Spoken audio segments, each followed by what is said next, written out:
আল্লাহ ও আল্লাহর রাসূলকে আপনার বাবার চাইতে, আপনার মার চাইতে, আপনার বোনের চাইতে, আপনার স্ত্রীর চাইতে, আপনার সন্তানের চাইতে, সবার চাইতে মহাব্বত যদি আল্লাহ এবং আল্লাহর রাসূলের প্রতি থাকে, এই গুণটা যদি অর্জন করতে চান আর যদি অর্জন করতে পারেন, তাহলে আপনার অন্তরের মধ্যে ঈমানি স্বাদ চলে আসবে। সুবহানাল্লাহ।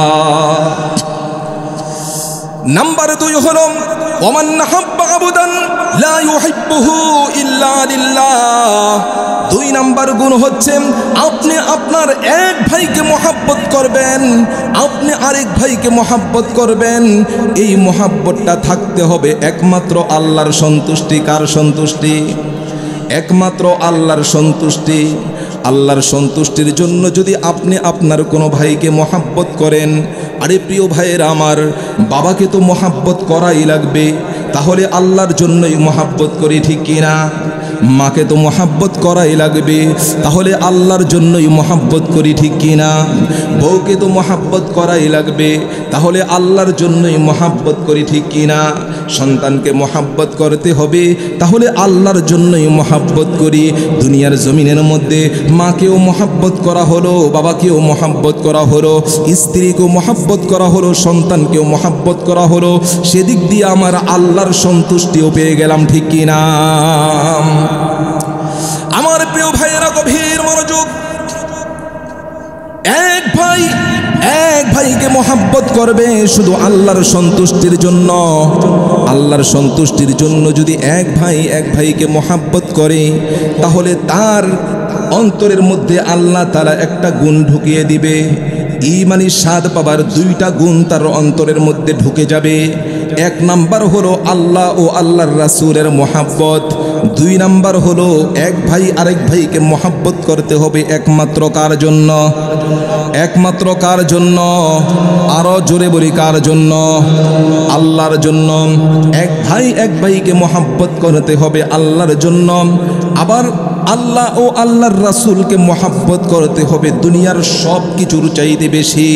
3 নাম্বার গুণটা হলো ওমাই ইয়াকরাহু আন ইয়াউদা ফিল কুফরি বাদা ইযা আনকাদাহুল্লাহু কামা আন ইয়াকরাহু আন ইউলকা ফিন নার। রাওয়াহুল বুখারী। আল্লাহু আকবার বলি। 3 নাম্বার গুণটা হলো কোনো ব্যক্তি কুফর থেকে প্রত্যাবর্তন করার পর কুফরে আবার লিপ্ত হওয়াকে, কুফরের দিকে ফিরে যাওয়াকে এমনভাবে ভয় করা যেমন আগুনে নিক্ষিপ্ত হবার মতো ভয় করা। কুফর থেকে প্রত্যাবর্তন করার পর সেই কুফরের থেকে ফিরে যাওয়া এমনভাবে ভয় করা আগুনে নিক্ষিপ্ত হবার মতো। এই 3টা গুণ যেই ব্যক্তি অর্জন করবে, তার অন্তরের মধ্যে আল্লাহ তাআলা ঈমানি স্বাদ চেতনা জাগিয়ে দিবে। সুবহানাল্লাহ। তখন তার নেক কাজ করতে ভালো লাগবে, ভালো কাজ করতে ভালো লাগবে, মার সঙ্গে সৎ আচরণ করতে ভালো লাগবে, বাবার সঙ্গে সৎ আচরণ করতে ভালো লাগবে, এলাকার মুরব্বির সঙ্গে সৎ আচরণ করতে ভালো লাগবে। আর যদি এই সমস্ত গুণগুলা, আরো হাদিসের ভাষ্য অনুযায়ী আরো অনেক গুণ রয়েছে, এই গুণগুলা যদি না থাকে, তাহলে তার নেকির কাজ ভালো লাগে না, ঠিক কিনা?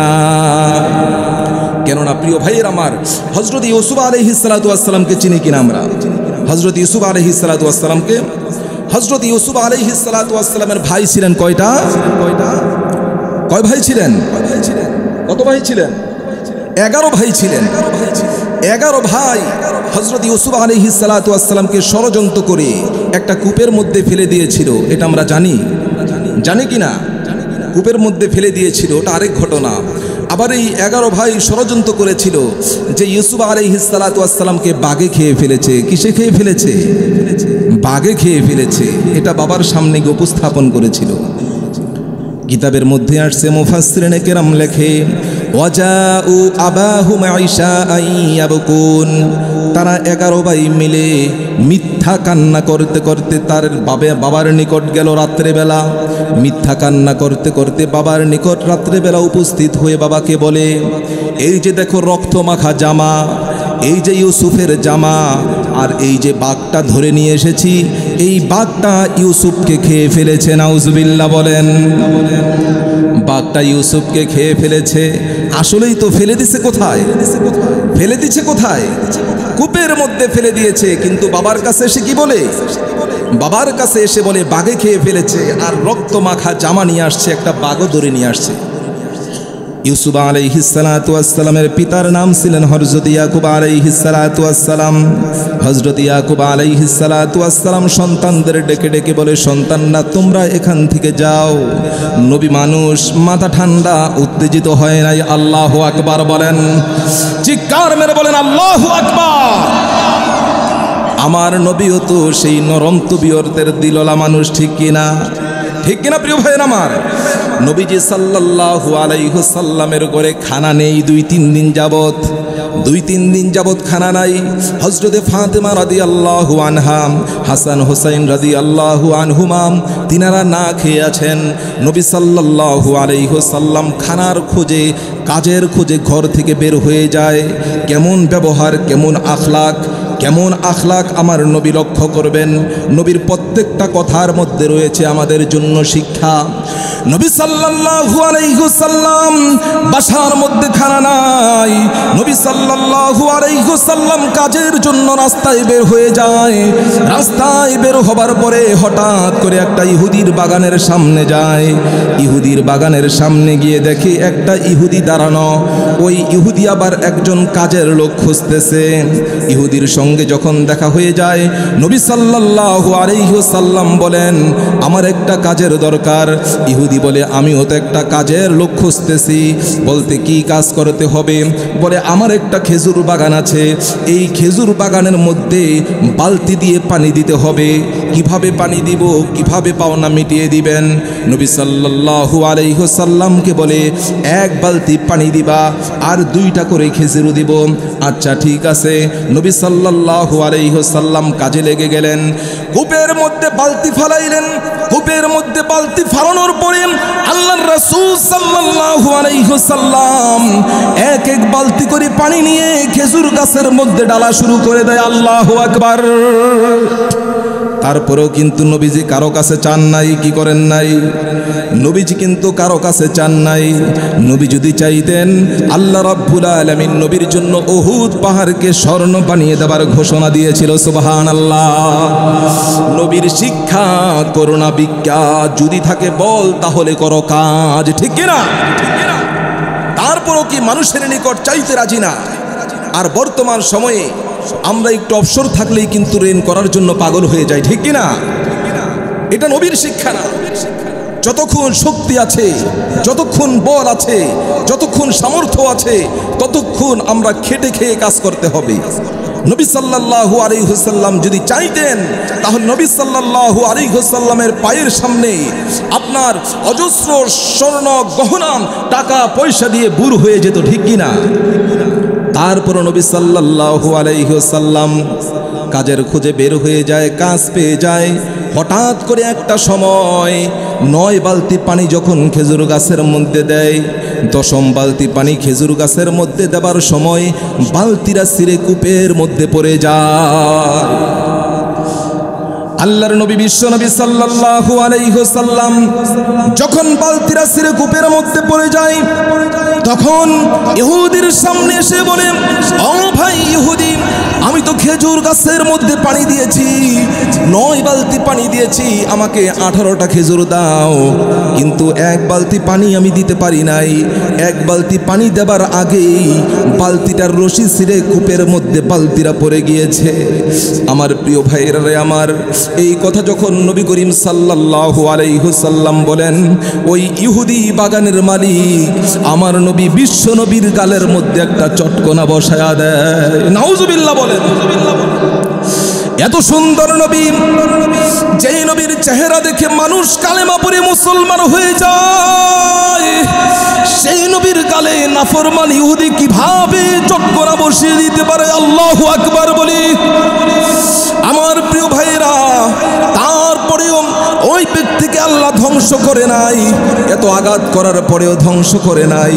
কেননা সেই দয়ার নবী, মায়ার নবী আল্লাহর কাছে আকুতি, আল্লাহর কাছে মিনতি করেছিলেন, ওগো পরওয়ারদিগার মাওলা রব্বুল আলামিন, আমার উম্মতেরা যত গুনাহ করুক পূর্বের নবীদের উম্মতের মতো ধ্বংস করে দিও না।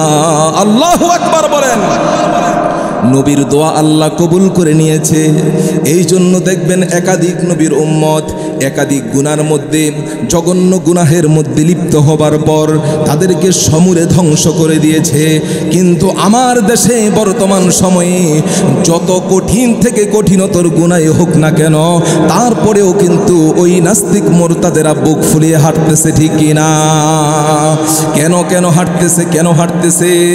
এই জন্য হাঁটতেছে, আমার নবী তো রহমাতাল লিল আলামিন, ওমা আরসালনাকা ইল্লা রহমাতাল লিল আলামিন। আল্লাহু আকবার। আমার নবী পৃথিবীর জমিনের মধ্যে আসেন। পৃথিবীর জমিনের মধ্যে আসার পর কাফের মুশরিক বেদিন যারা রয়েছে, কাফের মুশরিক বেদিন তারাও এই নবীর রহমত পেয়েছে। আর যারা ঈমানদার রয়েছে, মুমিন রয়েছে, মুসলিম রয়েছে, তারা কোরআন নামক দৌলত পেয়েছে। এই কোরআন নামক দৌলত এবং ঈমান নামক দৌলত পেয়েছেন নবীর রহমত স্বরূপ। এই কারণে আমাদের উপর রহমত হিসেবে পাঠিয়েছেন। আর কাফেররা কিভাবে কি পেল? ওই কাফেররা এই সারপ্রাইজটাই পেয়েছে, এই রহমতটাই পেয়েছে। অন্যান্য নবীর উম্মতেরা গুনাহ করলে ধ্বংস হয়ে যেত, আল্লাহ ধ্বংস করে দিত। কিন্তু আমার মালিকের নিকট, রব্বে কারীমের নিকট বিশ্বনবী সাল্লাল্লাহু আলাইহি ওয়াসাল্লাম আবদার করেছেন, আমার গুনাহগার উম্মতেরা গুনাহ করবে কিন্তু মালিক তাদের ধ্বংস করতে পারবে না। আল্লাহু আকবার বলুন। আমার মালিক রব্বে কারীম রব্বুল আলামিন সেই কথাকে মানিয়ে নিয়েছেন।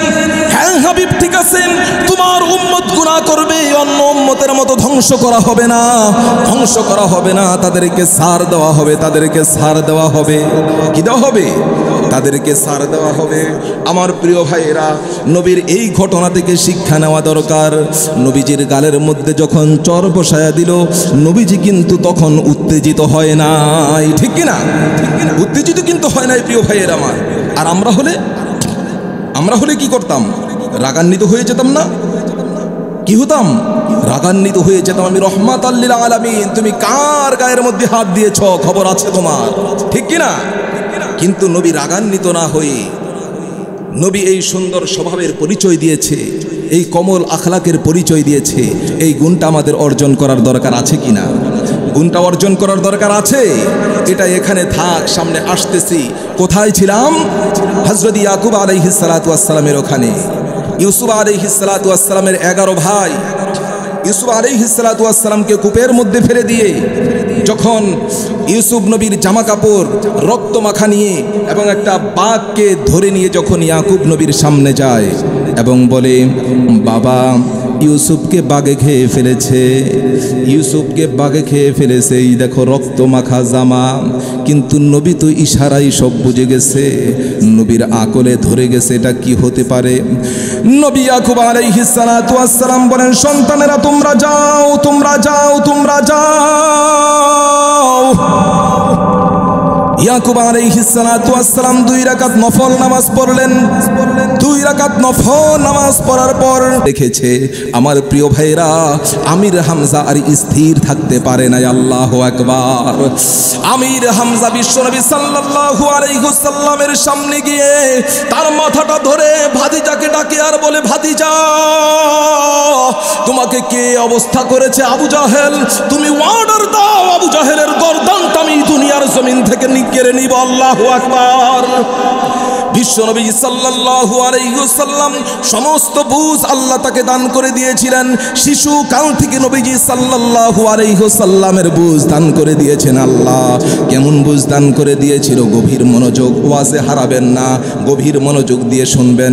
নবীজি সাল্লাল্লাহু আলাইহি ওয়াসাল্লাম ছোট্টবেলায়ও যখন মায়ের স্তন্য পান করতেন, তখনও এক সাইডের স্তন্য পান করতেন, অন্য সাইডের স্তন তার আরেক ভাইয়ের জন্য রেখে দিতেন। আল্লাহু আকবার। কেমন ইনসাফওয়ালা নবী, আল্লাহ তাআলা কেমন ইনসাফ সেই ছোট সময় থেকে তাকে দান করে দিয়েছিলেন। আল্লাহু আকবার বলি।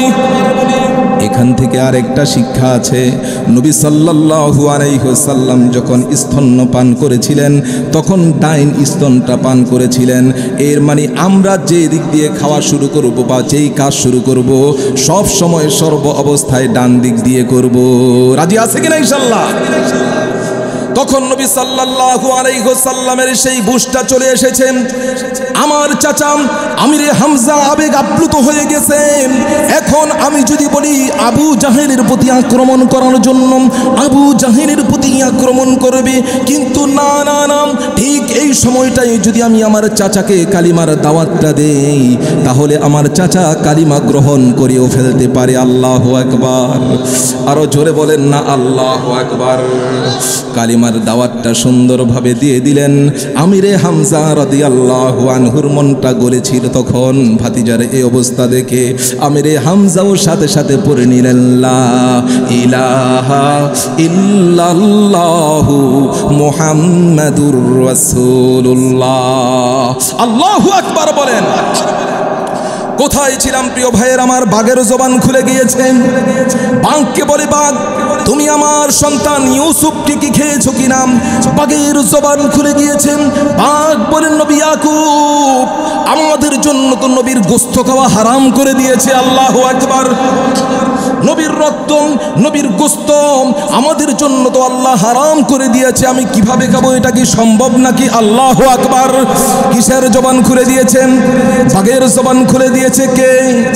আল্লাহ। কে খুলে দিয়েছেন? আল্লাহ চাইলে সব কিছু করতে পারে, ঠিক কিনা? আল্লাহর দ্বারা কোনো অসম্ভব কোনো কাজ আছে কিনা? কাজ আছে কিনা? কোনো অসম্ভব কাজ নাই। আল্লাহর কুদরতের দ্বারা সব কিছু হওয়া সম্ভব, ঠিক কিনা? আরো জোরে বলেন ঠিক কিনা প্রিয় ভাইয়ের আমার? আল্লাহর কুদরত যেখানে, সারা বাংলার নাস্তিকরা এক সাইডে আল্লাহর কুদরতের কাছে হার মেনে মাথা নত করে চলে যেতে বাধ্য হবে, ঠিক কিনা? প্রিয় ভাইয়ের আমার, একটা ছোট একটা মানে শোলক দিব কিনা? ছোট একটা শোলক দিব। বলেন তো, ডিম আগে না মুরগি আগে?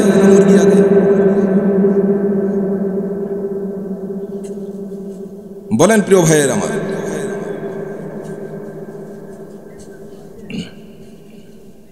কি চেয়ারম্যান সাহেব, সকলকে প্রশ্ন করছি, ডিম আগে না মুরগি আগে? সভাপতি সাহেব, ডিম আগে না মুরগি আগে? বলতে হইব তো, যে কোনো একটা তো বলতে হবে।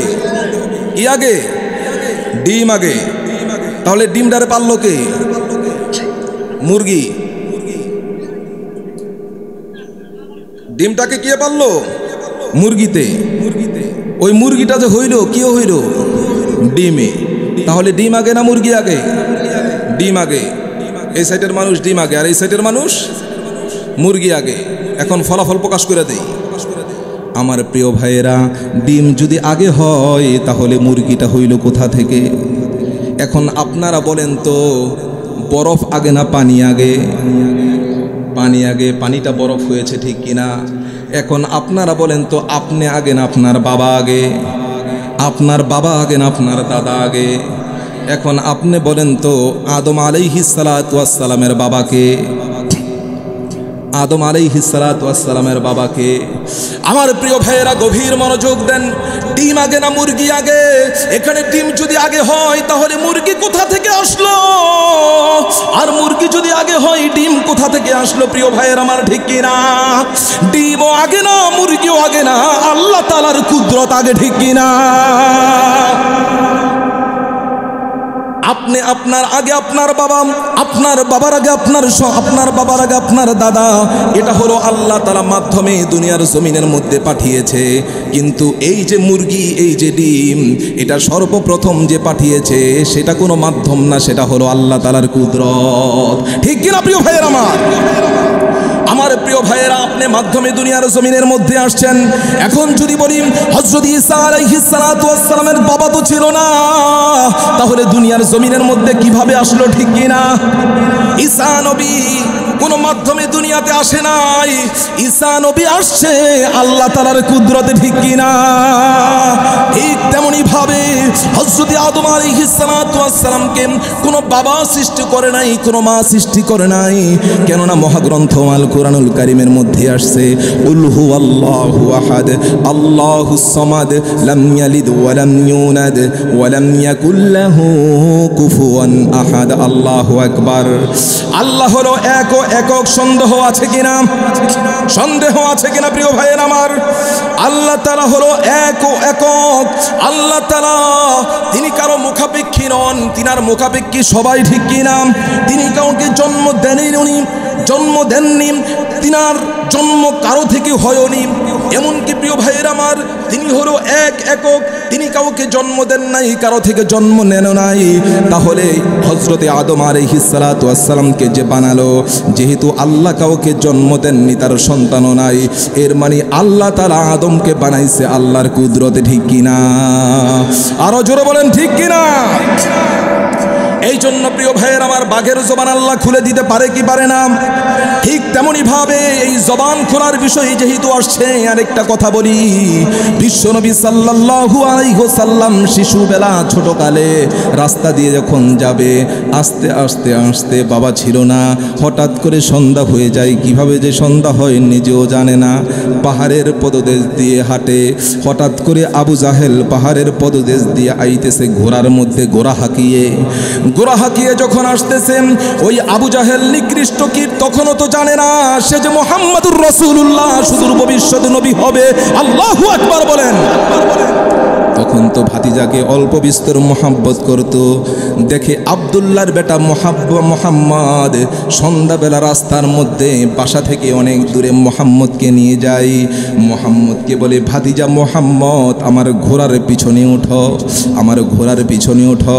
ঘোড়ার পিছনে যখন মোহাম্মদ সাল্লাল্লাহু আলাইহি ওয়াসাল্লামকে উঠালো, ঘোড়ার পিছনে উঠানোর পর আবু জাহেল যত ঘোড়া হাঁকায়, ঘোড়া আর সামনের দিকে অগ্রসর হয় না।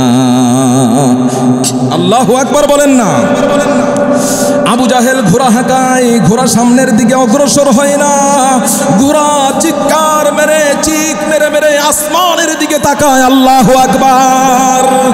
আবু জাহেল বুঝতে পারে, আবু জাহেল তো আবুল হেকাম ছিলেন, আবু জাহেল তো জ্ঞানের পিতা ছিলেন। মূর্খের পিতা তো তখন থেকে হয়েছেন যখন মুহাম্মদুর রাসূলুল্লাহকে অস্বীকার করা শুরু করে দিয়েছেন, কোরআনকে মানা অস্বীকার করা শুরু করে দিয়েছেন। আবু জাহেল বুঝতে পারে ঘোড়া যেন কি বলতে চায়, ঘোড়া যেন কি বলতে চায়। ঠিক তেমনি ভাবে ঘোড়া যখন আসমানের দিকে তাকাইয়া চোখ দিয়ে ইশারা দিয়ে দিয়ে যেন কি বলতে চায়, সেই মুহূর্তেই আল্লাহ তাআলা ঘোড়ার জবান খুলে দিয়েছে। আরো জোরে বলেন না আল্লাহু আকবার। বানানো কোনো কল্পকাহিনী, বানানো কোনো কল্পকাহিনী না, হাদিস থেকে গল্প বলছি প্রিয় ভাইয়ের আমার। ঘোড়ার জবান এক পর্যায়ে খুলে দেওয়া হলো।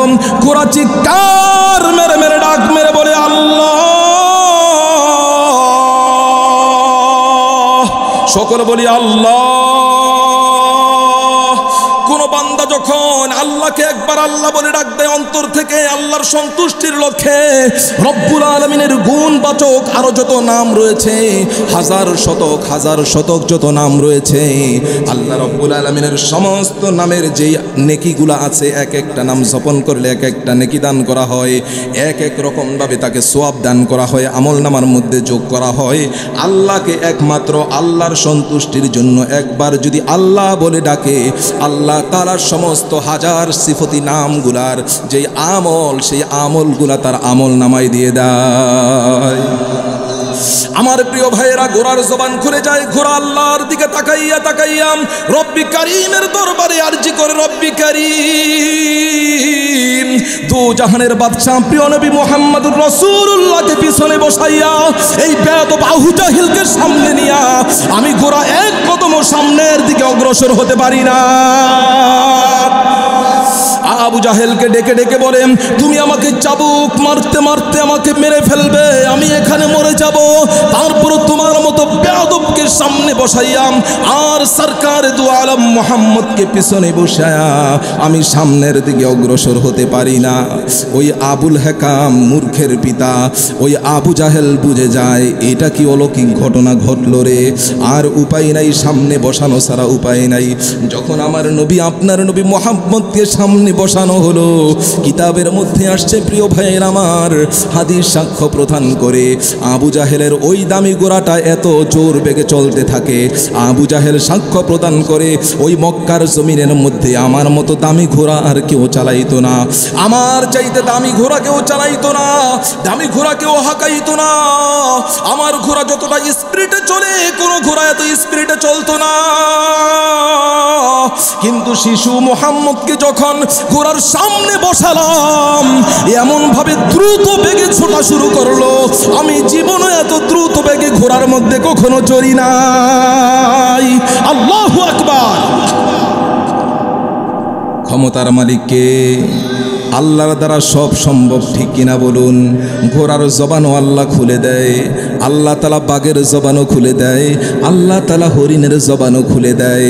বাঘের জবান খুলে দিল, বাঘ বলল নবী ইয়াকুব আমার দ্বারা এটা সম্ভব না, কেননা আমার দ্বারা নবীজির গোস্ত রক্ত খাওয়া তো সম্ভব না, এটা অহেতুক মিথ্যা কথা বানিয়েছে।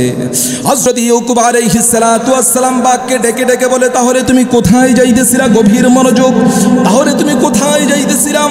ইয়াকুব আলাইহিস সালাতু ওয়াস সালামকে বাঘ বলে, আমি কেনান থেকে জারজান যাইতেছিলাম, আমি জারজান থেকে কেনান যাইতেছিলাম। কেন যাইতেছিলাম?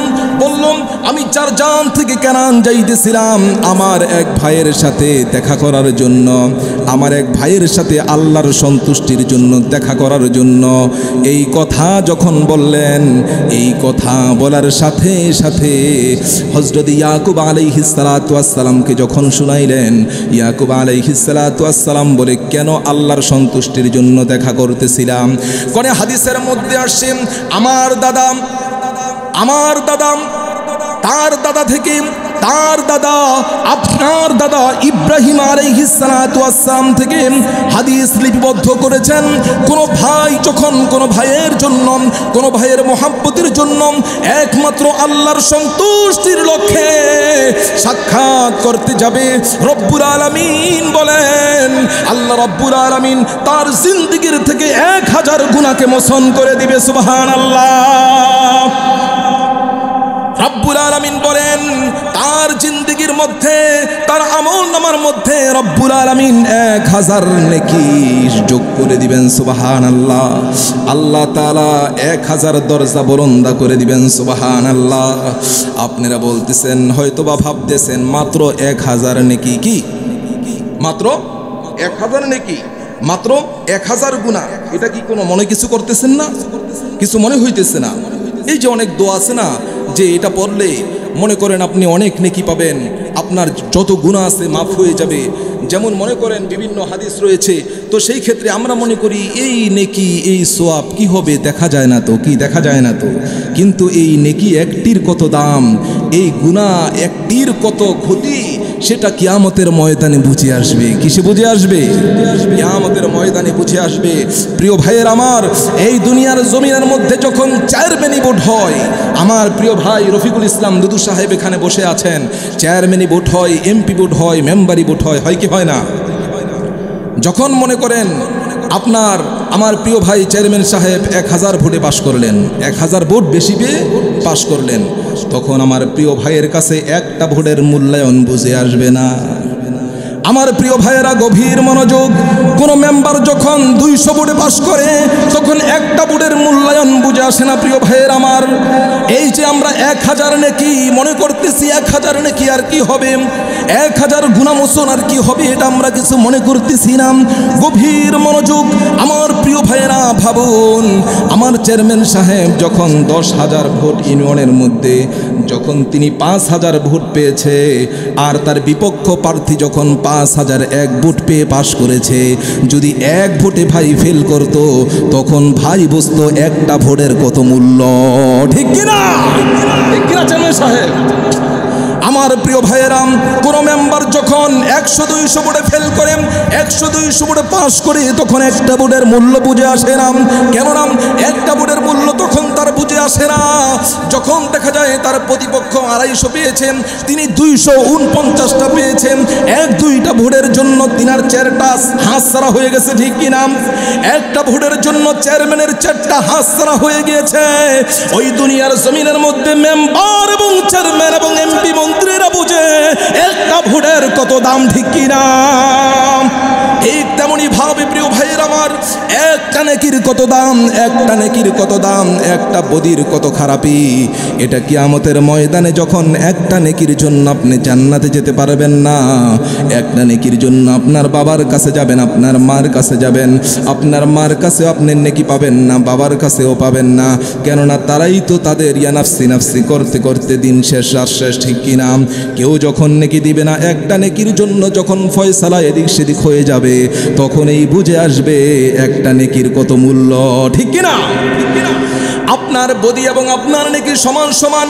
একটা বদি বেশি হওয়ার জন্য আপনার যখন জাহান্নামের রায় হয়ে যাবে তখন আপনার বুঝে আসবে একটা বদির কত খারাপই, ঠিক কিনা প্রিয় ভাইয়ের আমার? আমার প্রিয় ভাইয়েরাম, গভীর মনোযোগ। এই জন্য বলি, ওই বাঘ ডেকে ডেকে বলতেছি ইয়াকুব নবীকে, যে হাদিসের মধ্যে বর্ণনা করা হয় আমার বাবা আমার দাদা থেকে তার দাদা আপনার দাদা ইব্রাহিম আলাইহিস সালাতু ওয়াস সালাম থেকে হাদিস লিপিবদ্ধ করেছেন।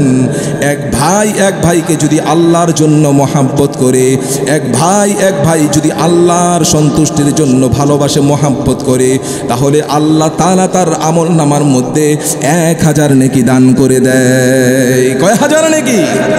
1000 গুনাহকে মোচন করে দেয়, 1000 দরজা বন্ধ করে দেয়। চিৎকার মেরে বলি সুবহানাল্লাহ। এই জন্য মহাব্বত করতে হবে কার জন্য? বাবাকে মহাব্বত করতে হবে কার জন্য? আল্লাহর জন্য। কার জন্য? মাকে মহাব্বত করতে হবে কার জন্য? এমনও সন্তান এখানে আছে কিনা যেই সন্তান বাবাকে বাবা কবে ডেকেছে সেটাও তার মনে নাই? আছে কিনা? আছে। কিন্তু কি বাবাকে বাবা বলে কবে ডেকেছে সেটাও তার মনে নাই। কেননা তার এখন বয়স হয়েছে 20 বছর, 30 বছর, 40 বছর, 45 বছর হয়ে গিয়েছে। তিনিই তো সন্তানের বাবা হয়ে গিয়েছে, তিনার বিবি আছে, এখন তিনি বিবি বাচ্চা নিয়েই ব্যস্ত। বাবাকে বাবা বলার সময়ও নাই, বাবাকে দেখতেও পারে না, ঠিক কিনা? আছে কিনা? আরে না ফরমান সন্তান, তুই যখন ছোট ছিলি তোর বাবা তোকে কোলের মধ্যে নিয়া তোকে কলিজার টুকরা বলে আদর করত, তোকে চাঁদের টুকরা বলে আদর করত, আর তোর গালের মধ্যে চুমু খেত, ঠিক কিনা? তোর গালের মধ্যে চুমু খেত। আজ থেকে তুই 30 বছর পর তুই যখন বিবাহ করলি, তোর সন্তান যখন হলো, তুই বিবাহ করে বিবি বাচ্চা বউ নিয়ে তুই সুন্দর সুখের সংসারে কাটাচ্ছ। ছোট্ট ঘরের মধ্যে মা বাবা শুয়ে আছে, কখন যে মা বাবাকে মা বাবা বলে ডেকেছো সেটাও জানো না, ঠিক কিনা? এমন নাফরমান সন্তান এই মহল্লার মধ্যে আছে কিনা? আছে কিনা প্রিয় ভাইয়ের আমার? নাই মনে হয়। হ্যাঁ, নাই মনে হয় নাকি? আছে। আমার প্রিয় ভাইয়েরা, এমন নাফরমান সন্তান আছে কিনা? আর নাফরমান সন্তান তুই শুনে রাখ, নাফরমান তুই শুনে রাখ, আজ থেকে 30 বছর ফ্ল্যাশব্যাকে চলে যা। যখন তুই ছোট্ট ছিলি তখন তোর বাবা তোকে কোলে করে যখন কলিজার টুকরা চাঁদের টুকরা বলে চুমা খেত আর তোকে সোহাগ করতো, আদর করতো। ঠিক 30 বছর পর তুই বিবাহ শাদী করে তোর বউ বাচ্চা এসেছে, এখন তোর বাচ্চাটা তুই কোলে নিয়া কলিজার টুকরা বলে, স্বর্ণের টুকরা বলে, চাঁদের টুকরা বলে চুমু খাস। আরে না ফরমান, তুই ভাবিস না এখন থেকে 30 বছর 40 বছর চাইতে দেন, তোর সন্তানেরও যখন 30-40 বছর হবে ঠিক তেমনি ভাবে তোর সন্তানও তোর সঙ্গে নাফরমানি করবে, ঠিক কিনা? যেমন কর্ম তেমন ফল।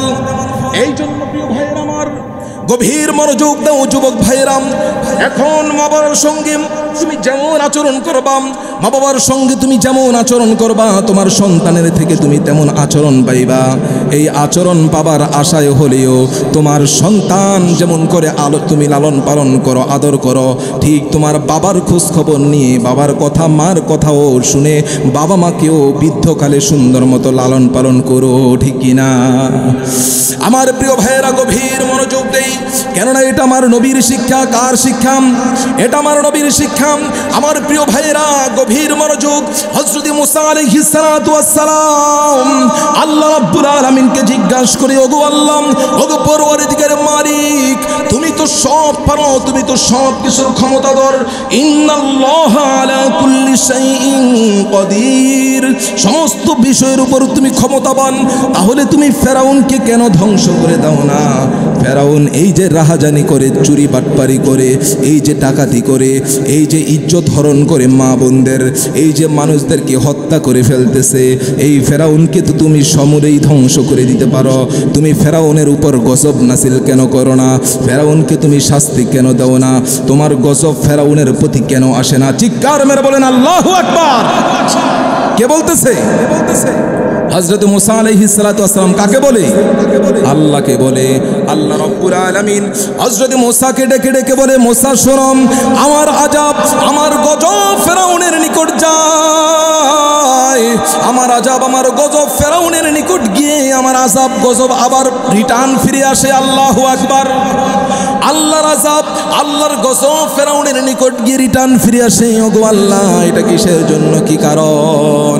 ফেরাউনকে বলে, ফেরাউন শোনো, আমার আযাব যখন, মুসা শোনো, আমার আযাব যখন ফেরাউনকে গ্রাস করতে যায়, ফেরাউনকে গ্রাস করবে, সেই মাত্রই আযাব দেখতে পায় ফেরাউনের মাথায় যেই পাগড়ি, সেই পাগড়ি তোমার মাথায়ও ছিল।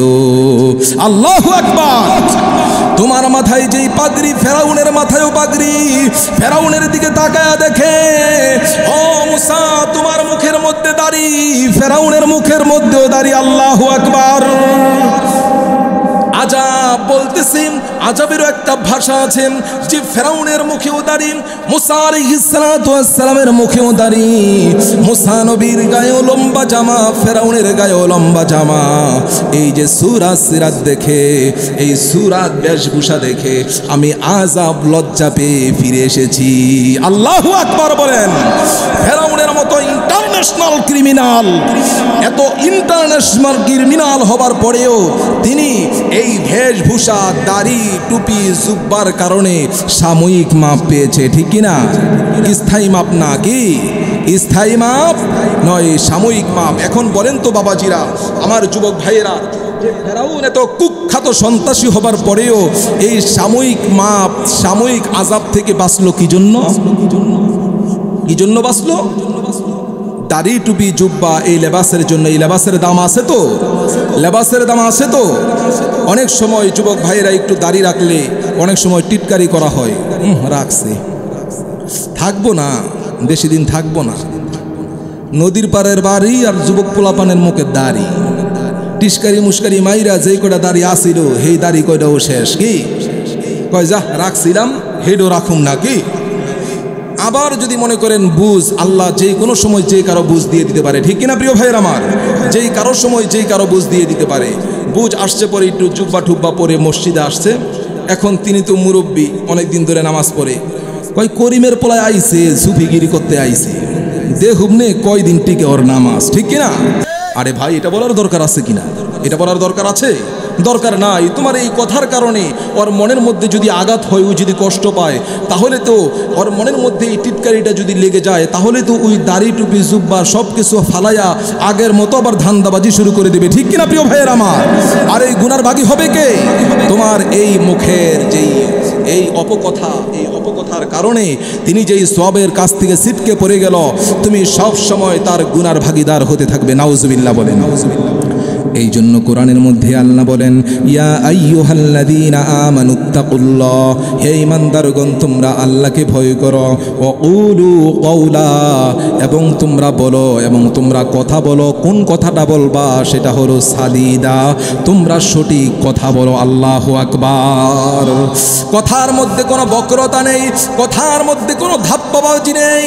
সুন্দর কথা বলো, ভালো কথা বলো, কেননা ভালো কথার মাধ্যমে আল্লাহ তাআলা জান্নাতের মধ্যে তাদেরকে পদার্পণ করাবে। সুবহানাল্লাহ।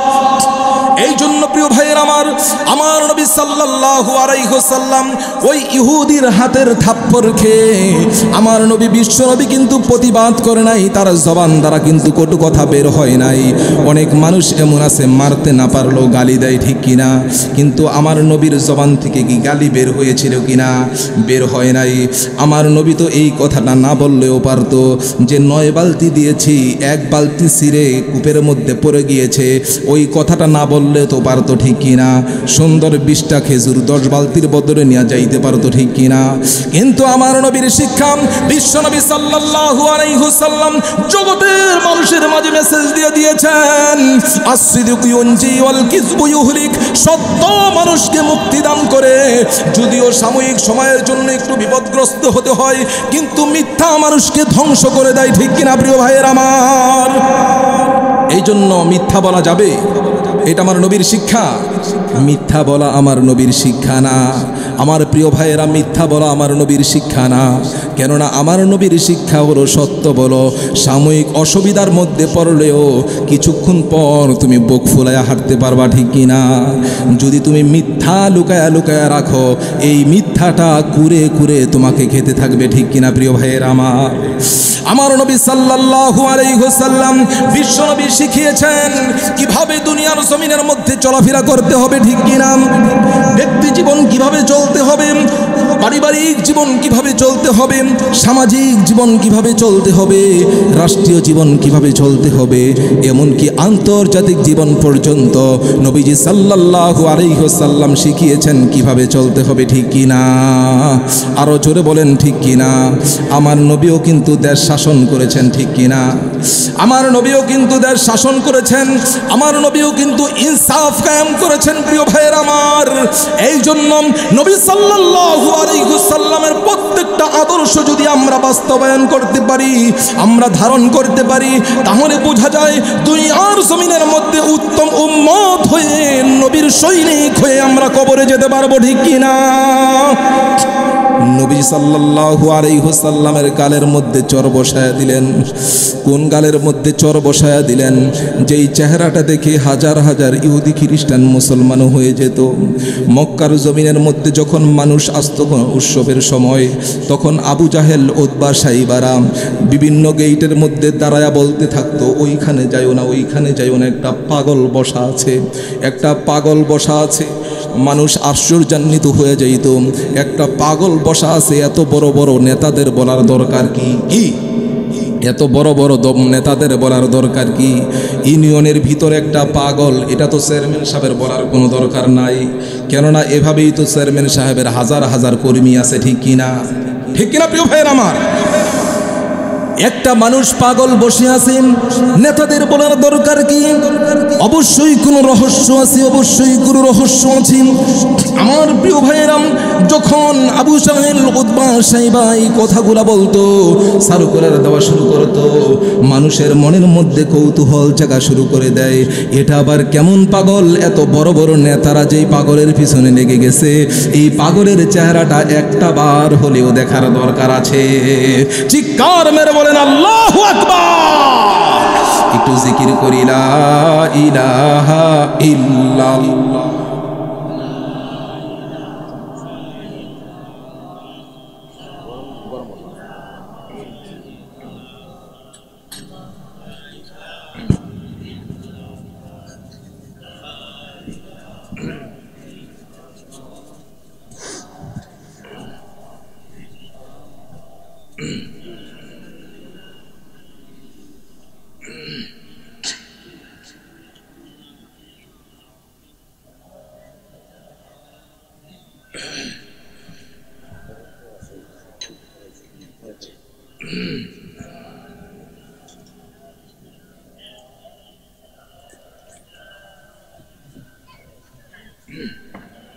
লা ইলাহা ইল্লাল্লাহু মুহাম্মাদুর রাসূলুল্লাহ। আমার প্রিয় ভাইরা গভীর মনোযোগ। আবু জাহেল, উতবা, সাইবা এই পাগলের পিছনে কেন লেগেছে? একটিবার হলেও ওই পাগলকে দেখার দরকার আছে। সমস্ত মানুষ সেই পাগলকে দেখার জন্য চলে যায়। সেই পাগল আর কেউ না, আমার আপনার নবী মুহাম্মাদুর রাসূলুল্লাহ। যখন পাগল কিতাবের মধ্যে আসছে, এমনও হয় যে বিশ্বনবীর ভাষা এত সুন্দর, সেই ভাষা শুনেও অনেক নাস্তিক, মুরতাদ, ইহুদি, খ্রিস্টানরা মুসলমান হয়েছে। আমার প্রিয় ভাইয়েরা, সেই নবীর গালের মধ্যে চর বসায় দেয়।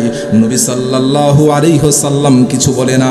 হাদিসের মধ্যে আসছে, কিতাবের মধ্যে আসছে, নবী করিম সাল্লাল্লাহু আলাইহি ওয়াসাল্লাম ইহুদির হাতটা ধরে বলে, ইহুদি ভাই আমার, তুমি ব্যথা পেয়েছো কিনা?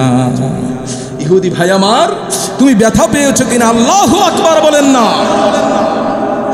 আমার নবী বিশ্ব নবী মুহাম্মদুর রাসূলুল্লাহ বলে, ইহুদি ভাই আমার, ব্যথা পেয়েছো কিনা? কেমন নবী আমার নবী! প্রত্যেকটা কথা থেকে আমাদের শিক্ষা নিতে হবে।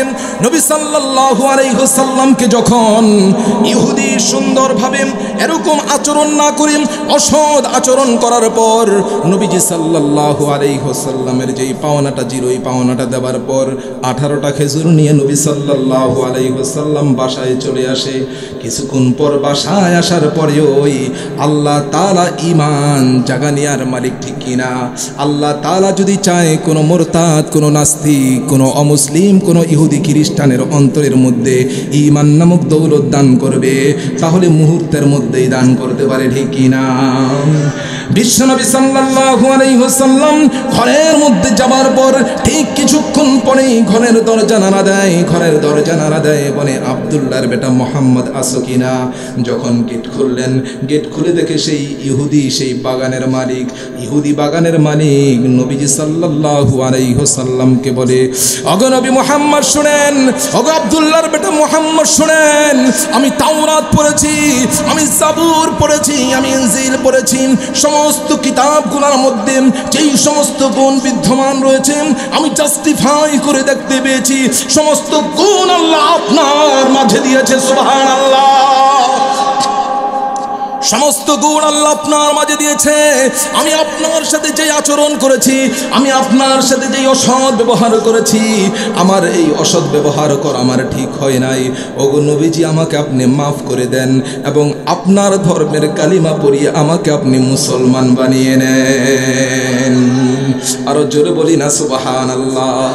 নবী করিম সাল্লাল্লাহু আলাইহি ওয়াসাল্লাম তাকে পড়িয়ে দিলেন, লা ইলাহা ইল্লাল্লাহ মুহাম্মাদুর রাসূলুল্লাহ।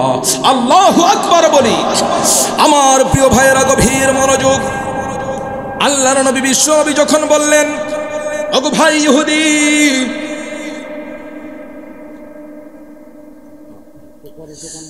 আমার প্রিয় ভাইয়েরা, বিশ্বনবী সাল্লাল্লাহু আলাইহি ওয়াসাল্লাম বলেন, ওগো ভাই ইহুদি, তুমি তো ইহুদি ছিলা কিছুক্ষণ আগে, কিন্তু এখন কালিমার ছায়াতলে এসেছো, এখন তুমি মুসলমান হয়েছো। আল্লাহ রাব্বুল আলামিন, আল্লাহ তাআলা তোমার অতীতের সমস্ত গুনাহকে মাফ করে তোমাকে মাসুম বানিয়ে দিয়েছে। সুবহানাল্লাহ। আলহামদুলিল্লাহ। প্রিয় ভাইয়ের আমার, মাঠের আশেপাশে অনেক লোক ঘোরাঘুরি করতেছে, অনেক লোক ঘোরাঘুরি করতেছে। প্রিয় ভাইয়ের আমার, সেই লোকগুলো মেহেরবানি করে দোকানপাট যারা আছেন, দোকানপাটগুলো বন্ধ করে দেন, মাহফিলের প্যান্ডেলে চলে আসি। এমন হতবাগা অনেক মানুষ আছে, কি হতবাগা অনেক মানুষ আছে।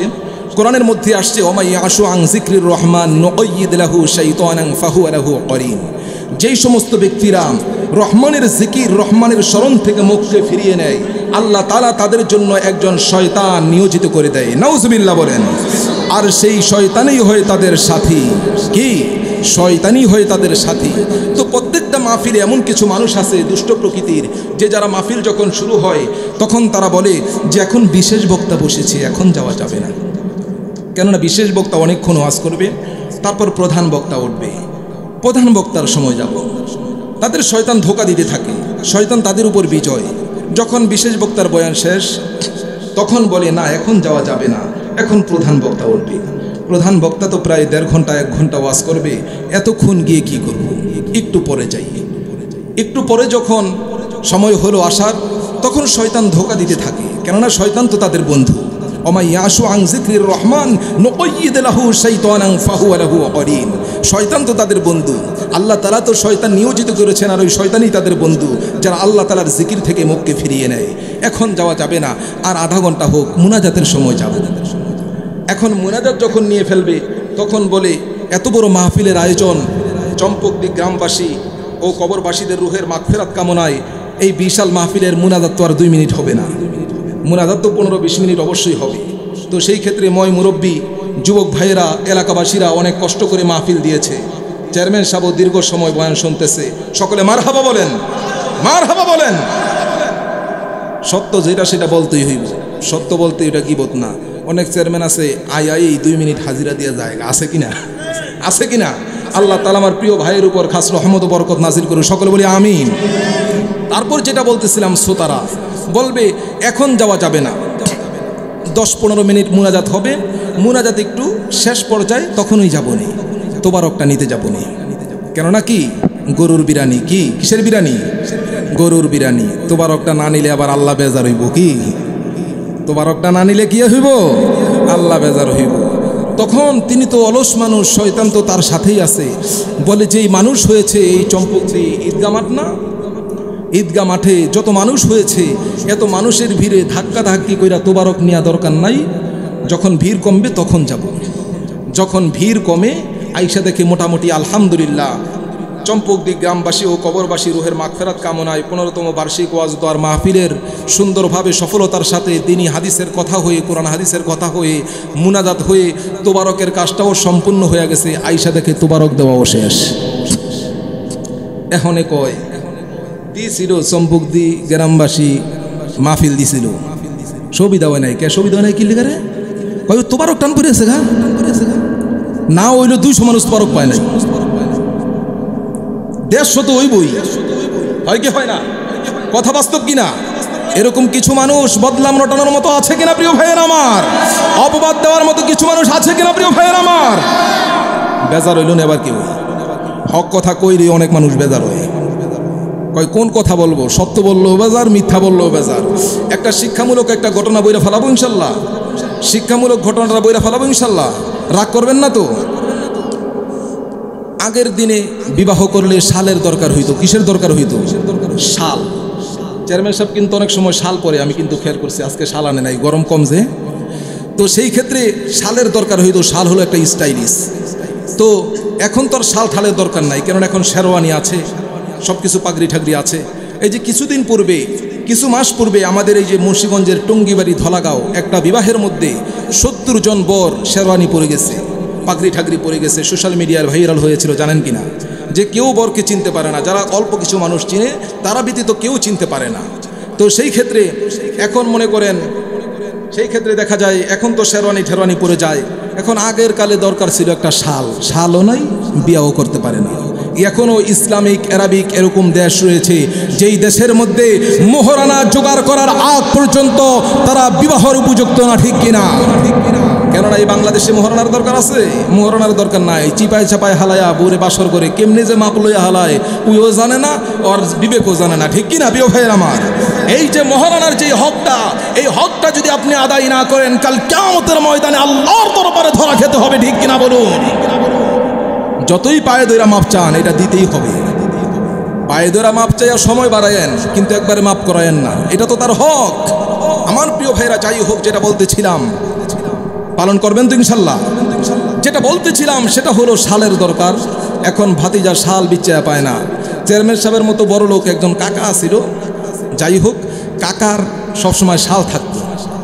এখন কাকারে কয় কি, কাকা শালটা দেওয়ান যাইব নি? কয় কি লিগা শালটা? কয় বিয়া করতাম। কয় না, শালমূল দেওয়ান যাইব না, দরকার আছে। কয় কি এর দরকার কাকা? শালটা দেন, বিয়া করেই তো দিয়া দিব। কয় ঠিক আছে দিলাম। কয় দিনের লিগা? 2 দিনের লিগা। তাহলে আমার লাভ কি? কি লাভ কি? এখনো বর্তমান এই সমাজের মধ্যে, এই দেশের মধ্যে, এই অঞ্চলের মধ্যে, এই জেলার মধ্যে যখন কোনো মানুষ বিপদে পড়ে যায়, যখন কোনো মানুষ নিরুপায় হয়ে যায়, তখন কোনো মানুষের কাছে যদি 20,000 টাকা হালত চায়, কর্জে হাসান চায়, তখনও কিন্তু মাসে 1,000 করে সুদ চাওয়া হয়, ঠিক কিনা? সুদ ছাড়া টাকা দুর্লভ ঘটনা পাওয়া, হাতে পাওয়া, ঠিক কিনা প্রিয় ভাইয়ের আমার? এখন ওই কাকায়ও কয় লাভ কি, মানে ভাতিজায় কয় লাভের মধ্যে লাভ হলো আপনি আমার বাসায়ও ফাও খাইবেন বিয়া, আমার বোর বাড়িতেও ফাও খাইবেন। কয় আচ্ছা ঠিক আছে, ভালো অফার হয়ে দিস। এখন যখন শালঠাল নিয়া সুন্দর করে বিবাহ করতে যাইতেছে, বিবাহ করতে যাবার পরে এখন এই যে দেখেন না বর্তমান সময়ে সামনে কুরবানি আসতেছে, বর্তমান সময়ে মনে করেন আপনার কুরবানি আসলে গরু কিনা যায়, বিশাল বড় বড় গরু কিনে, আর মানুষ কি বলে, কত নিল, কত লইল, ও কত লইল, কইতে কইতে মুখ বিষ হয়ে জায়গা, ঠিক কিনা? হয় কি হয় না? এমন পরিস্থিতির শিকার হয়েছে কিনা আমরা? মনে চায় গরুর পাছার মধ্যে একটা সিল মাইরা দেয় যে 90,000, তারপর ভাই কেউ জিগায়েন না, কইতে কইতে তো অতিষ্ঠ, এতবার কমন যায়নি।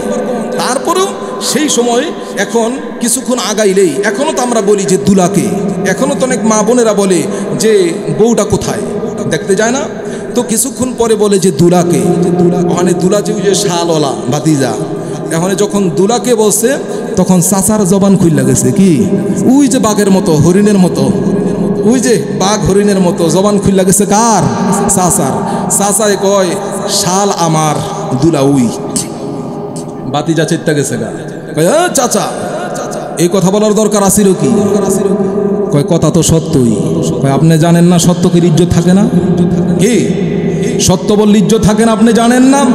সমাজের মধ্যে যারা বেনামাজি, সমাজের মধ্যে যাদের মেয়েরা বেপরদা, আর সেই সমস্ত গার্ডিয়ান যদি মসজিদের প্রভাবশালী কোনো কমিটির মধ্যে থাকে, আর ইমাম সাহেব যদি বেপরদার বিরুদ্ধে বয়ান করে, ইমাম সাহেব যদি সুদের বিরুদ্ধে বয়ান করে, তাহলে ইমাম সাহেবের চাকরি চাই কি চায় না?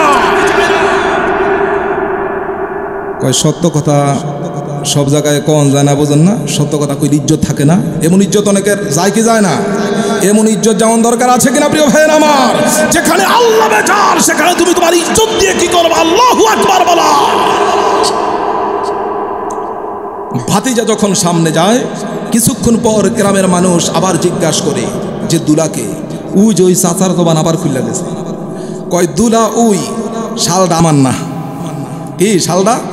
কয় কি চাচা এর আবার কি শুরু করে দিলেন? কয় কে? এখন তো কইছে আমার না, আগে কইছি হ তোর সমস্যা, এখন তো কইলাম না, সমস্যা কি তোর? কয় আপনি জানেন না কিছু কিছু জায়গায় মিছাও কম যাবো না, ইজ্জত থাকে না, ইজ্জত থাকে না। কয় যা হ না, কিছুই কম না। আর একটু সামনে গেছে, কয় দুলাকে, ওই চাচার জবানই খুলে যায় বারে বারে, চাচার জবানই বারে বারে খুলে যায়। চাচাই কয় দুলা ওই শাল সম্পর্কে আমি কিছুই জানি না। বাতি যায় তখন সেটা গেছে, কয় চাচা এইটা আবার কোন কি দরকার, শাল সম্পর্কে আপনি কিছু জানেন না? কয় হা বন্ধ করেছি, না বন্ধ করেছি, এবং জানি না বলি এটাও বন্ধ করেছি। তাহলে তুমি এরকম না করে শালটা তোমার করে নিতা, তাহলেই তো কোনো কথা থাকতো না। যখন সমাজের মধ্যে হক কথা বলা হয়, সুদের বিরুদ্ধে বলা হয়, তখন তোমার লাগবে কেন? তুমি সুদ ছেড়ে দাও, সুদের বিরুদ্ধে বললে তোমার লাগবে না, ঠিক কিনা? ঘুষের বিরুদ্ধে যখন বলা হয়, তুমি ঘুষ খাওয়া ছেড়ে দাও, ঘুষের বিরুদ্ধে বললে তোমার লাগবে না, ঠিক কিনা প্রিয় ভাইয়ের আমার? বেপরদার বিরুদ্ধে বললে, পক্ষে বললে, বেপরদার বিরুদ্ধে বললে যখন তোমার লেগে যায়, তাহলে তোমার সন্তান, তোমার স্ত্রী, তোমার ভাগ্নি, তোমার মেয়ে যারা রয়েছে বেপরদায় চলে, তাদের পর্দার মধ্যে ঢুকিয়ে দাও, তাহলেই তো তোমার শরীরের মধ্যে লাগে না, ঠিক কিনা? তুমি চুরি করো, তুমি বাটপারি করো, তুমি জিনা করো, তুমি অসামাজিক কাজকর্ম করো, আর এই অসামাজিক কাজকর্ম যখন সত্যের কণ্ঠে বলিষ্ঠ আওয়াজে যখন কোনো ইমাম, কোনো খতিব, কোনো বক্তা যখন এই ময়দানে উচ্চ কণ্ঠে বলে, তখন তোমার ইগোতে যখন লেগে যায়, বুঝতে হবে তুমি চোর, ঠিক কিনা? বুঝতে হবে তুমি ঘুষখোর, বুঝতে হবে তুমি জিনাখোর, বুঝতে হবে তুমি বেনামাজি, বুঝতে হবে তোমার স্ত্রী তোমার সন্তান, তোমার ছেলে, তোমার মেয়ে এবং তোমার স্ত্রী, তোমার মেয়েরা বেপরদায় চলাফেরা করে, ঠিক কিনা? হক কথা বললে লাগলে এর মানে বোঝা যাবে সেই রোগে সেও আক্রান্ত, ঠিক কিনা? এই জন্য হক কথা বলার দরকার আছে কিনা? রাগ করলেন না প্রিয় ভাইয়ের আমার? কেননা প্রিয় ভাইয়ের আমার, যেই অবস্থায় থাকেন না কেন, যেই পরিস্থিতিতেই থাকেন না কেন, আপনি মনে করবেন এই দুনিয়ার জমিনের মধ্যে আইসা, অল্প সময়ের দুনিয়ার জমিনের মধ্যে আপনি গুনাহ করলেন, আপনার কোনো আযাব হবে না, আপনার প্রতি কোনো গজব হবে না। আমার প্রিয় ভাইয়েরা, রব্বুল আলামিন মহাগ্রন্থ আল কোরআনুল কারীমের মধ্যে ইরশাদ করেন, মহাগ্রন্থ আল কোরআনুল কারীমের মধ্যে 27 নম্বর পারায় সূরা তুরের মধ্যে সুন্দর করে বলেন, সূরাতুত তুরের মধ্যে বলেন অত্তুর, আল্লাহ তাআলা তুর পাহাড়ের কসম করে। কার কসম করে? তুর পাহাড়ের কসম করে। আল্লাহ তাআলার কি কোনো কিছুর কসম খাওয়ার দরকার আছে কিনা? তারপরও শান ইজ্জত, সেটাকে পোক্ত, সেটাকে ভারত্ব মর্যাদাপূর্ণ বিশাল কিছু বোঝানোর জন্য আল্লাহ তাআলা কসম করে। আমার প্রিয় ভাইয়ের আমার, সেটাকে জোর দেওয়ার জন্য কসম করে। আমার আল্লাহ যদি কসম করতেন তাহলেও সেটা সত্য, তাহলে সেটা অসম্ভবাবী। আর যদি আল্লাহ তাআলা কসম না করতেন তাহলেও সেটা সত্য। তারপরও আল্লাহ তাআলা কোনটা বিষয় গুরুত্ব বোঝানোর জন্য এই বান্দাদের মাঝে সুন্দরভাবে যেন বোঝে সেটা যে অনেক গুরুত্বপূর্ণ, এই জন্য আল্লাহ তাআলা কসম করেছেন বিভিন্ন কোরআনের মধ্যে, বিভিন্ন আয়াতের মধ্যে, বিভিন্ন সূরার শুরুতে, বিভিন্ন সূরার মাঝে। আল্লাহ রাব্বুল আলামিন একটা সূরা আছে কোরআনে, অল আসর, আমরা চিনি কি চিনি না, সময়ের শপথ করেছেন। এই সময়েরও অনেক দাম, ঠিক কিনা? এই সময়ের শপথ করেছেন। এখানে আল্লাহ তাআলা কোরআনের মধ্যে সূরা তুরের কসম করতেছেন, বলেন অত্তুর, এর মানে তুর পাহাড়ের কসম করতেছেন। এর মানে তুর পাহাড়ের কসম। কোন তুর পাহাড়? যেই তুর পাহাড়ের মধ্যে হযরত মুসা আলাইহিস সালাতু ওয়াস সালাম আল্লাহর সঙ্গে কথা বলতেন। আল্লাহু আকবার বলি। তাফসীরের মধ্যে মুফাসসিরিনে কেরাম লেখেন, হযরত মুসা আলাইহিস সালাতু ওয়াস সালাম যখন তুর পাহাড়ের মধ্যে উঠবে আর যখন আল্লাহ রাব্বুল আলামিনের সঙ্গে কথা বলবে, তখন আল্লাহ রাব্বুল আলামিন বলেন, ও পয়গম্বর মুসা, তুমি তোমার জুতাটা খুলে এই পাহাড়ে প্রবেশ করো। আল্লাহু আকবার। আমার নবী, আপনার নবী কেমন নবী? বিশ্ব নবী মুহাম্মদুর রাসূলুল্লাহ সাল্লাল্লাহু আলাইহি ওয়াসাল্লামকে যখন আম্মা জানের ঘরের থেকে নিয়ে যায় বোরাকে করে, যখন সপ্তম আসমানে চলে যায়, যখন আল্লাহ তাআলার আরশে আজিম পর্যন্ত চলে যায়, আল্লাহ তাআলার আরশে আজিম পর্যন্ত যাবার পরে যখন আল্লাহর নবী, বিশ্ব নবী, আমার আপনার নবী মুহাম্মদুর রাসূলুল্লাহ সাল্লাল্লাহু আলাইহি ওয়াসাল্লাম যখন তার পদযুগল থেকে জুতা খোলার প্রস্তুতি নেয়, রব্বি কারীম ডেকে ডেকে বলে, নবী গো, ও আমার হাবিব, আপনার জুতা খুলবেন না, আপনার জুতার ধুলি দিয়ে আমার আরশটা মোহিত হয়ে যাবে। আল্লাহু আকবার বলি। আমার প্রিয় ভাইয়েরা, আমার আল্লাহ রাব্বুল আলামিন সেই তুর পাহাড়ের কসম করেন, বলেন অত্তুর, তুর পাহাড়ের কসম, ওয়া কিতাবিম মাসতুর ফি রাক্কিম মানশুর, সেই কিতাবের কসম যেই কিতাব লিখিত হয়েছে উন্মুক্ত পত্রে। মুফাসসিরিনে কেরাম এই ব্যাখ্যা করেন যে এই কিতাবটা লাউহে মাহফুজ হতে পারে, এই কিতাবটা মহাগ্রন্থ আল কোরআনুল কারীম হতে পারে, এই কিতাবটা আমাদের আমলনামা হতে পারে। এই উন্মুক্ত পত্রে যেটা লিখিত সেই কিতাবের কসম করেছেন। তারপরে আল্লাহ তাআলা ওয়াল বাইতুল মামুর, বাইতুল মামুরের কসম করতেছেন। এত কসম করার দরকার কি? এই কসমের জবাব হিসেবে কোন আয়াতটা আসতেছে? গভীর মনোযোগ প্রিয় ভাইয়ের আমার। ওয়াল বাইতুল মামুর, রব্বি কারীম রব্বুল আলামিন বাইতুল মামুরের কসম করে। বাইতুল মামুর হলে এই যে কাবা শরীফ আছে না, কাবা শরীফ, এই কাবা শরীফ থেকে একেবারে বরাবর সপ্তম আসমানের উপর একটা মসজিদ আছে, একটা আবাদ গৃহ আছে। সেই আবাদ গৃহের নাম হলো বাইতুল মামুর। ওই বাইতুল মামুরের মধ্যে আল্লাহ রাব্বুল আলামিনের সার্বক্ষণিক ফেরেশতারা ইবাদত করে। সুবহানাল্লাহ। তাফসীর ইবনে কাসীরের মধ্যে আল্লামা হাফেজ ইমাদউদ্দিন ইবনে কাসীর রাহমাতুল্লাহি আলাইহি লিখেছেন, ওই যে বাইতুল মামুর রয়েছে, ওই বাইতুল মামুরের মধ্যে ফেরেশতারা এমনভাবে ইবাদত করতে থাকে প্রতিটা মুহূর্ত। প্রতিদিন 70,000 ফেরেশতা ওই বাইতুল মামুরের ভিতরে ইবাদত করে। একবার ওই ফেরেশতা বের হয়ে যায়, কিয়ামত পর্যন্ত ওই 70,000 ফেরেশতা আর সিরিয়াল পায় না। আল্লাহু আকবার বলেন। তাহলে বুঝতে পারতেছেন, বিবেক দিয়ে বুঝতেছেন, অনুধাবন করতে পারতেছেন যে আল্লাহ তাআলার রহমতের কত ফেরেশতা আছে, যে একটা দিন 70,000 ফেরেশতা একবার ইবাদত করার পর দ্বিতীয়বার আর কোনো সুযোগ পায় না। সেটার নাম হলো বাইতুল মামুর। আর সেই বাইতুল মামুরের কসম আল্লাহ রাব্বুল আলামিন করেন। কেন করেন প্রিয় ভাইয়ের আমার, গভীর মনোযোগ দেন। ওয়াল বাইতুল মামুরের পরে কিসের কসম করেন? ওয়াসসাকফিল মারফু। আল্লাহ তাআলা সাদের কসম করেন। তাফসীরের মধ্যে মুফাসসিরিনে কেরাম বলে এই সাদ আমাদের এই আকাশও হতে পারে, আবার আরশে মহল্লার সাদও হতে পারে। এই সাদের কসম করেন। তারপর রব্বি কারীম রব্বুল আলামিন ওয়াল বাহরিল মাসজুর, উদ্বলিত ওয়াল বাহরিল মাসজুর, উত্তাল সমুদ্রের কসম করেন, উত্তাল সমুদ্রের কসম করেন, এই প্রজ্বলিত নদীর কসম করেন। কেন কসম করতেছেন? গভীর মনোযোগ দেই প্রিয় ভাইয়ের আমার। তারপরে আল্লাহ তাআলা বলেন, ইন দুনিয়ার জমিনের মধ্যে নাই, চিৎকার মেরে বলেন আল্লাহু আকবার। আমার প্রিয় ভাইয়েরা, এই দুনিয়ার জমিনের মধ্যে তুমি অল্প সময়ের দুনিয়াটা কাটাচ্ছ, আর তোমার বাসার পাশে মসজিদ, তুমি আজান হচ্ছে, তুমি নামাজে যাচ্ছ না, আজান হচ্ছে নামাজে যাচ্ছ না, এই জন্য তোমার শাস্তি হবেই হবে। আমার আল্লাহ বলছে তো হবেই হবে। কেননা হযরত রাসূলুল্লাহ সাল্লাল্লাহু আলাইহি ওয়াসাল্লামের জামানার মধ্যে হযরত আবু বকর সিদ্দিক উপস্থিত, হযরত ওমর ফারুক উপস্থিত, বড় বড় সাহাবায়ে কেরাম উপস্থিত। নবী করিম সাল্লাল্লাহু আলাইহি ওয়াসাল্লাম যারা নামাজ পড়াবেন, যারা নামাজ পড়াবেন, এই মুহূর্তেই এক ব্যক্তির কাফনের ভিতরে লালাচারা দেখে হযরত আবু বকর এসে কাফনটা সরায়। কাফনটা সরার পরে আবু বকর দেখতে পায় ওই মৃত ব্যক্তির গলার মধ্যে পেঁচিয়ে তাকে বিশাল বড় সাপ দংশন করতেছে, নাউজুবিল্লাহ। আর তার গোশতগুলা ঠোকরায় খাচ্ছে। হযরতে আবু বকর সিদ্দিক রাদিয়াল্লাহু আনহু নরম দিলওয়ালা মানুষ, রহম দিলওয়ালা মানুষ। আবু বকর একটা লাঠি নিছে সাপকে মারার জন্য। যখন সাপকে আঘাত করবে, রব্বি কারীম সমস্ত কিছুর বিষয়ের উপরে ক্ষমতাবান। আল্লাহ তাআলা ইন্নাহু আলিমুন বিদাতিস সুদূর, আল্লাহ তাআলা ইন্নাল্লাহা আলা কুল্লি শাইইন কদির। আল্লাহ তাআলার জ্ঞানের মধ্যে, আল্লাহ তাআলার জ্ঞানের বাহিরে কিছু নাই, ঠিক কিনা? আল্লাহ তাআলার দ্বারা সবই সম্ভব। যখন হযরতে আবু বকর লাঠিটা নিয়ে সাপকে আঘাত করবেন, ওই মুহূর্তেই সাপের জবান খুলে দিয়েছে আল্লাহ। চিৎকার মেরে বলেন আল্লাহু আকবার। সাপ ডেকে বলে, আবু বকর, ও আবু বকর, তুমি কেন আমাকে প্রহার করার জন্য প্রস্তুতি নিয়েছ? কেন তুমি আমাকে মারবে? আবু বকর, তুমি আমাকে আগে বলো, তুমি আমাকে কেন মারবে? বলে, তুমি কেন আসছো এখানে? এই মৃত ব্যক্তির শরীরের মধ্যে কেন তুমি কামড়াচ্ছ, ঠোকরাচ্ছ? কেন তার রক্ত চোষণ করছ? আবু বকরকে সাপ ডেকে বলে, ও আবু বকর শোনো, এটা আমার কোনো ব্যক্তিগত কোনো কাজ না।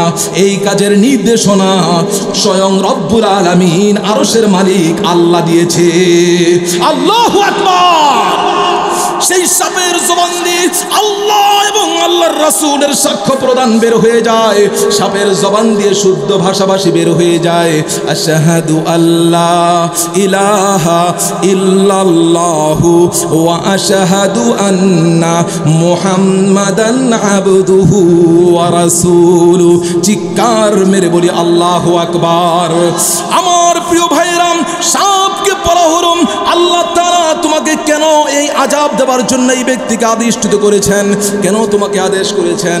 ওই সাপের জবান থেকে বের হয়ে যায়, আল্লাহ তাআলা 3টা গুনাহের কারণে তাকে এই দুনিয়ার জমিনের মধ্যে থাকা অবস্থায় তাকে এই আযাব গজব দিয়ে দিয়েছেন।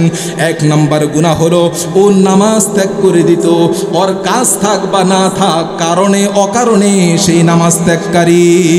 নাউজুবিল্লাহ বলেন। কারণে অকারণে কি? কারণে অকারণে নামাজ ত্যাগকারী। আমার প্রিয় ভাইয়েরা, 2 নাম্বার শর্ত হলো, 2 নাম্বার কারণ হলো ও যাকাত প্রদান করতো না। টাকা অনেক ছিল কিন্তু যাকাত দিত না। আর আলেমরা বয়ান করতো, আলেমের কথাও শুনতো না। আলেমরা তো বয়ান করতো নামাজ পড়ার জন্য, ঠিক কিনা?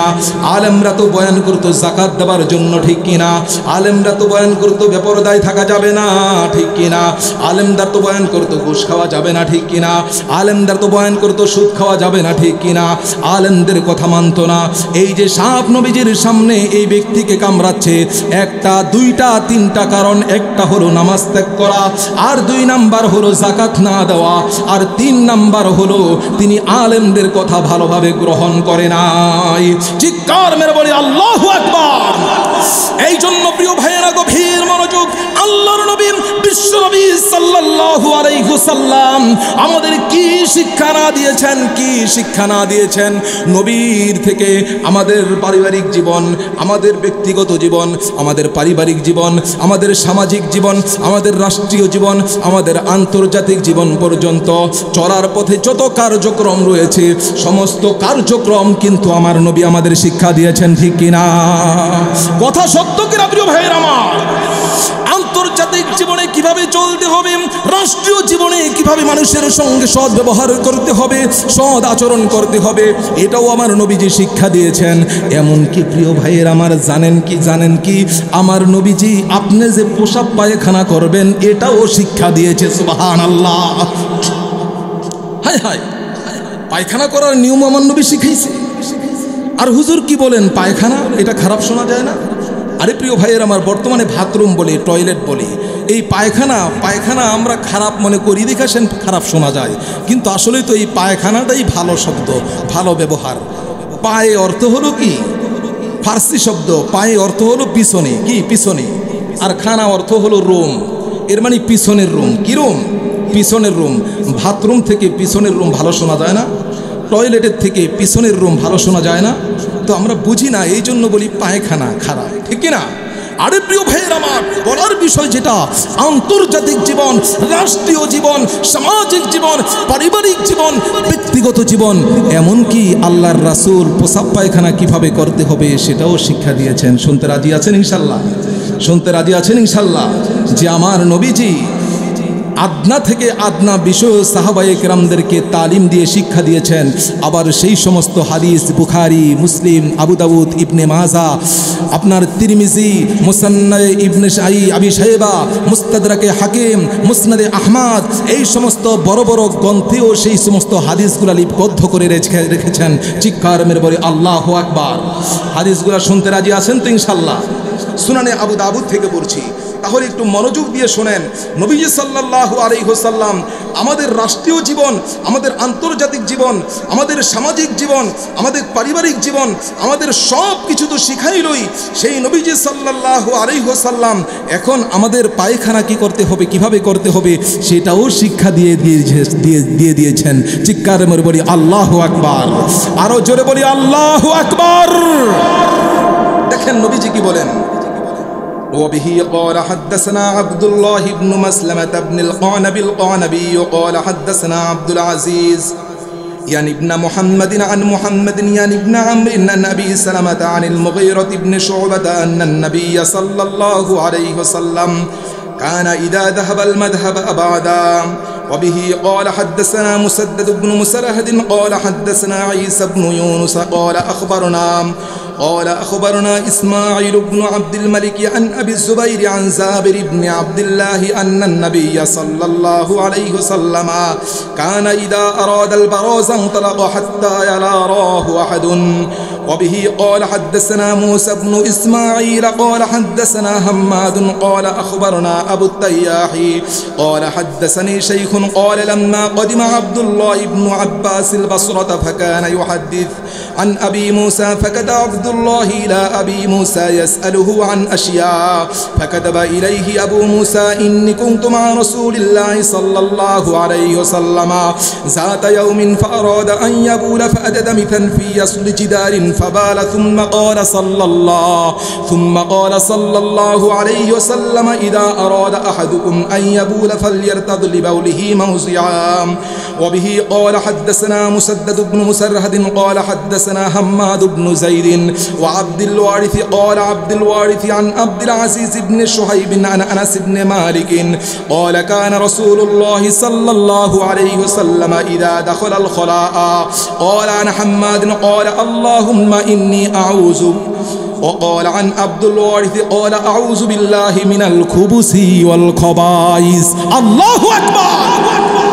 قال أبو داود رواه شعبة عن عبد العزيز اللهم إني أعوذ بك وقال مرة أعوذ بالله وقال بهيب فليتعوذ بالله وبه قال حدثنا الحسن بن عمرو السدوسي قال حدثنا وكيع عن الشعبة عن عبد العزيز وابن شهيب عن أنس بهذا الحديث اللهم إني أعوذ بك وقال شعبة وقال مرة أعوذ بالله وبه قال حدثنا عمرو بن مرزوق قال أخبرنا شعبة عن قتادة عن نضر بن أنس عن زيد بن أرقم عن رسول الله صلى الله عليه وسلم إن هذه الحشوش محتضرة فإذا أحدكم الخلاء فليقل أعوذ بالله من الخبث والخبائث وبه قال حدثنا مسدد بن مسرهد قال حدثنا أبو معاوية عن الأعمش عن إبراهيم عن عبد الرحمن بن يزيد عن سلمان قال قيل له لقد علمكم نبيكم كل شيء حتى الخراط قال أجل